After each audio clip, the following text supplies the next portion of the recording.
السلام علیکم ملګرو، له موږ سره بیا یو ځلې بیا زموږ د علاقې زموږ د کلي د مرغه ذکریازۍ سردار عثمان صاحب موجوده دی. نو انتهایی دروند او په ګای پوه سړی دی. نو عثمان لالا ستړی مه شې، څنګه یې ښه یې؟ له ډېر وخته بعد بیا انټرویو راکوې. خیر ته خو نو نه یې راپارېږه، هلته پر غټو سټېشنانو کښېنې نو د خوارانو ته لیفټ نه ورکوې.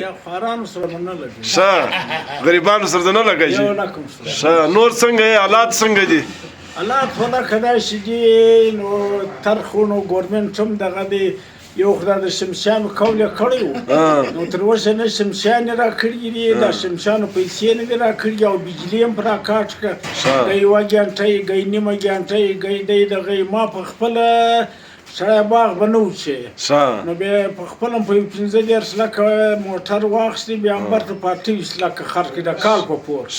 هغه 28 لکه مې په خپله شمشي ولګوله، نو هغو پیسو ته لیاناشي نه پیسې راغلي دي نه بجلي رایله کوي، نو د زیاترو غریبانانو باغونه ګسه پر وچېدو دي، پر ختمېدو دي. زما له وزیر اعلی څخه لالا وکامه دا مطالبه ده چې باید د شمشیانو پیسې زر تر زره راجمع کړي. دا خو وروره د سینتالیس حکومت دی، دغه اختیارات ډېر کم دي، او اوس که پینتالیس والا وایه بیا نو لیا سړي کې لجن کېدای سپایه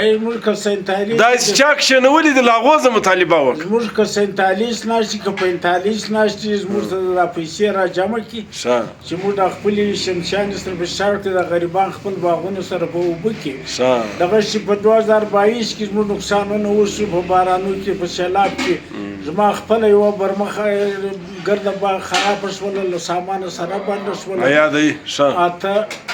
اته ولس زره فوټه پیپ راځه یوړې، تالاب یې را خراب کړي، کمرې را خراب کړي، دغه سروې وشوې، بیا دغه هم راغلی، سروې موږ هم کړي دي، زموږ هم نه دي راغلي، سروې وشوله مګر پیسې تر اوسه نه دي راغلي، نن راځي سهار راځي تر اوسه راکړي یې نه دي. نو بیا زما په خپله اوس نو دغه خو باغ هم نسم وچولی، وچېږي خو مګر ځان چې 2-3 باغ خو د اوس وچ دی یا فلحال یا نه دی وچ، خوارۍ مې دغه کړی. نو پیسې اوس دغه دي دغه شي مې دغه دي زه خو خپله د جمعیت یم، د جمعیت کارکون یم، هره چنده هم ورکوم هر دغه هم ورکوم. اوس زه په خپله سره د چیرمن خلیل صاحب ته حافظ خلیل صاحب ته درخواست ورکړ چې څوک کومک را سره وکړي، او ټکدار اکرم صاحب ته به درخواست ورکړي د ملا فضل الرحمن صاحب فنډ کې ماته یا تالاب را جوړ کړي یا پیپ را کړي یا د برمې سامان را کړي. نو زه ورته حیران یم، مولا موږ دا شاعران کړي یو څه نو نور د علاقې پر حالاتو وغږېږه، د ملک پر حالاتو په دغه کې څه څه ده؟ به دا د ضلع کیسه شروع ده، باید دا زموږ ضلع جوړه شي، په دا کې زموږ ډېرې فایدې دي، زموږ به د انجینرینګ شټان به هم وي، د دغه شټان به هم وي، یعنې هر مراعات به راشي. نو باید د خانمنځي د کاریزاتو ضلع دا جوړه شي، او موږ به دلته را نږدې هم ده، شاید باعث دا برشور والا هم راګډ شي، که نه راګډېږي بیا دا زموږ ښایسته ضلع خو دونه را جوړه کړي پسرایي ده شي. دا دغه له اسفندیاره ځم. ښه اوس به څه ذاتي سوالونه پر در وکړو، دا خو د علاقې دغه فرصت په ګرده خانزۍ کې تر ګرده ښه یار څوک دی، په بلوزۍ کې څوک دی، ستی په مرغه کې څوک دی، په علاقه کې څوک دی؟ په خپله له ما شوخ د محمد عظیم ټکدار را سره ډېر کښېنوه. بهرحال دغه زموږ د علاقې که د کاریزاتو دي، که د نانا صاحب دی، که د بوستان دی، زموږ د علاقې عزت په خوندي دی. هر افسر چې ورراځي زه دا ته کښېنم، دغه سکرټري تعلیم راغلی دی، وزیر تعلیم دلته راغلی دی، هر څوک راځي دا یې ښه خدمت کوي، بهرحال ډوډۍ ورکوي.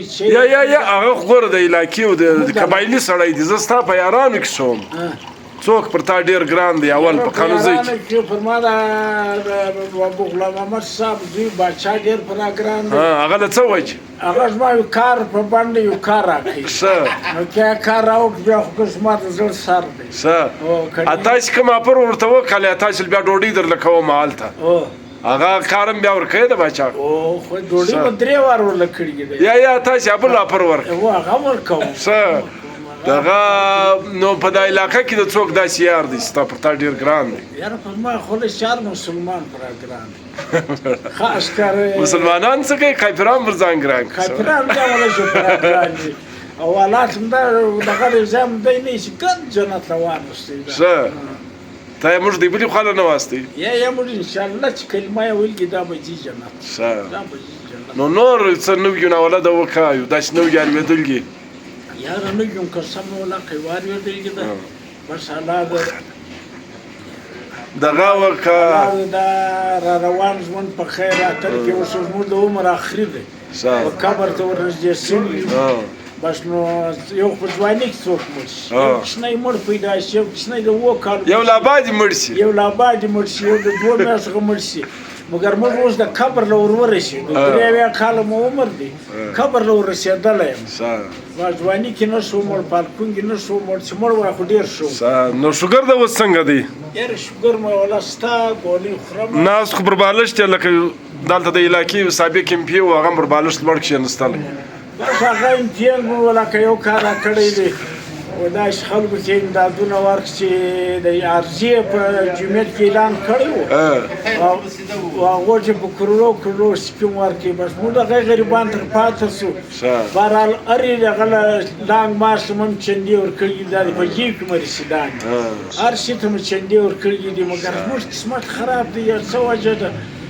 یا الله دغه رضا شوګر د څنګه دی ناجوړي د څنګه ده ناجوړي ښه ده ګزاره کوي ښه بس څوک دغه الله نه لري بس بیا بازار له راشو ماشین کور ته ولاړ شو